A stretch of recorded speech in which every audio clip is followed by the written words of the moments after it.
Hey guys, আসসালামু আলাইকুম। কেমন আছেন আপনারা সবাই? আশা করি সকলে অনেক অনেক ভালো আছেন। আপনাদের দোয়ায় ভালোবাসা আলহামদুলিল্লাহ আমি মোটামুটি ভালো আছি। আমি দীর্ঘ অনেকদিন অসুস্থ থাকার কারণে কোনো প্রকার ভিডিও আপলোড না করাতে আমি অনেক অনেক দুঃখিত। তো বেশি দেরি না করে চলো ভিডিওর মূল টপিকে আসি। আজকের ভিডিওর মূল টপিক কি? আজকের ভিডিওর মূল টপিক তোমরা অলরেডি থাম্বনেল এবং টাইটেল দেখে বুঝে গেছো। তো বেশি দেরি না করে চলো ভিডিও শুরু করি।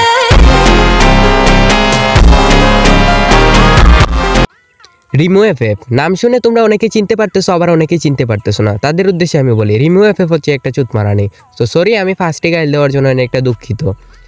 তো রিমো এফএফকে নিয়ে কেনই বা এতদিন পর আমি কথা বলতেছি, যারা যারা চিনতেছো না তাদের উদ্দেশ্যে আমি বলতেছি, অনেক দিন আগে সেই রিমো এফএফকে নিয়ে গেমিং কমিউনিটিতে অনেক বড় একটা কন্ট্রোভার্সিটি হয়ে গিয়েছিল।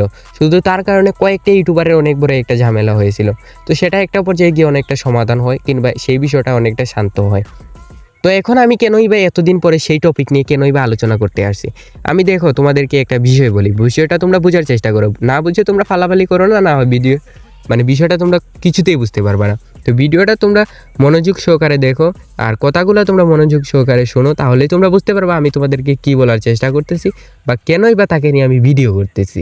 গাইস, আপনার ইয়ারবাডটি হতে হবে একদম ইয়ারবাডের মতন। ইয়ারবাডের নামটা যেমন সুন্দর, সাউন্ড কোয়ালিটিও হতে হবে সেরকম সুন্দর, যেমন আমাদের সেই সময় এতটা মানুষ বলার পরেও সে হাত গ্লাস পরে গেম প্লে ভিডিও দেয়নি বা গেম প্লে করেনি লাইভের মাঝে। চাইলে কিন্তু সে করতে পারতো। সে তখন এতটাই পর্দাশীল দেখাইছিল, সে আসলেই এতটাই পর্দাশীল বলার বাহিরে। হ্যাঁ, আমি মানে এখনও তো পর্দা করে ভিডিও দিতেছে পাই, তখনকার সময় তুই নিষেধ করে দিলি যে তুই পারবি না। আমার কথা হচ্ছে, তখন যদি তুই বলে দিলি পারবি না, তাহলে তুই এখন কেন ভিডিও করতেছিস? এখন কেনই বা তুই হাত গ্লাস পরে ভিডিও করবি? আমার কথা হচ্ছে, তখন তো বলছিলি তুই পারবি না, তাহলে তুই এখন কেন করবি? হ্যাঁ, এখন কেন করবি ভাই? তখনকার সময় এত পর্দাশীল তোর দেখাইতে বলছে কে? তোর এত পর্দাশীল দেখাইতে বলছে কে ভাই? তুই তখন তোর নিজের মুখে বলি, আবার তুই নিজের মুখেই এখন আবার হাত গ্লাস পরে ভিডিও করতেছিস, নিজের সাইডের প্রোডাক্টগুলার ভিডিও করতেছিস, হ্যাঁ প্রমোশন করতেছিস। ভালো কথা। তাহলে কেন এত চাপা মারলি? তোর কারণে এত বড় একটা কন্ট্রোভার্সিটি হয়ে গেছিল, ভুলে গেছিস? তুই হয়তো ভুলে যেতে পারিস, চুতমারানি তুই ভুলে যেতে পারিস, কিন্তু বাট আমরা ভুলি নাই। হ্যাঁ, আমাদের এইগুলো সব কিছু মনে আছে। আস্তে আস্তে সব কিছুই দেখাবা, সব কিছু আস্তে ধীরে লাইনে আসবা। আমরা জানি, আমরা সব কিছুই বুঝি কে কী রকম আর কে কী করবে। ঠিক আছে? Dame tu cosita, ay toma, cosita. Dámela bien rica.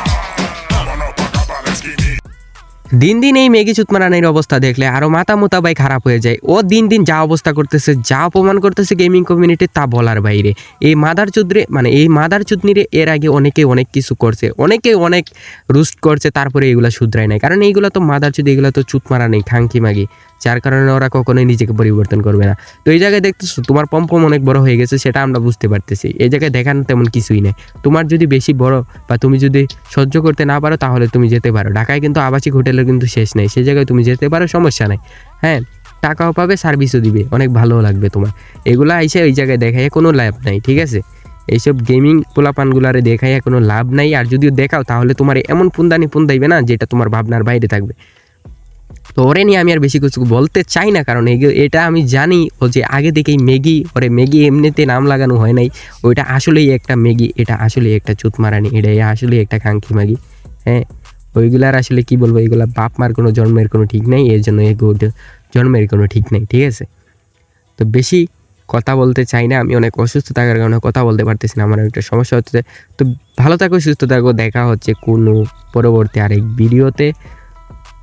তো ভালো থাকো, আল্লাহ হাফেজ।